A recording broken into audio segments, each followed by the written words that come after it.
وتعز من تشاء وتذل من تشاء بيدك الخير ইজ্জতের মালিক হলেন আমার আল্লাহ, ক্ষমতার মালিক হলেন আমার আল্লাহ। আল্লাহ বলেন, বান্দা ইজ্জত সম্মান আমি তোমাদেরকে দান করি। এই ইজ্জত যদি কাজে লাগাইতে পারেন, এই ইজ্জত আপনাকে জান্নাত পর্যন্ত পৌঁছায়া দিবেন। আল্লাহ রাব্বুল আলামিন বলেন, ফাআসাবাহুমুল্লাহু বিমা ক্বালু জান্নাতিন তাজরি মিন তাহতিহাল আনহারু খালিদিনা ফিহা ওয়া যালিকা জাযাউল মুহসিনিন। সূরা মায়েদার 7 নম্বর পারা 1 নম্বর পৃষ্ঠা 5 নম্বর লাইনের 85 নম্বর আয়াত।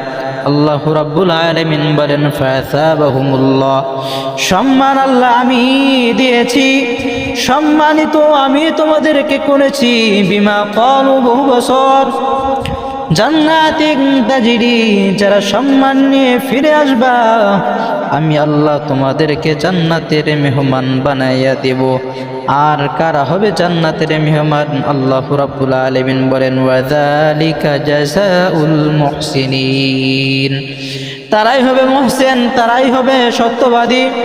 আল্লাহ বলেন, আমি আল্লাহ তোমাদেরকে কোরআন দিয়েছি, ইসলাম দিয়েছি। কোরআন ও ইসলাম অনুযায়ী যারা জীবন চালাবে আমি আল্লাহ তাদেরকে সম্মানিত বানাবো। আওয়াজ দিয়া বলেন সুবহানাল্লাহ। আল্লাহ রাব্বুল আলামিন বলেন, ওয়াল্লাযীনা জাহাদু ফীনা লানাহদিয়ান্নাহুম সুবুলানা ওয়া ইন্নাল্লাহা লামাআল মুহসিনিন।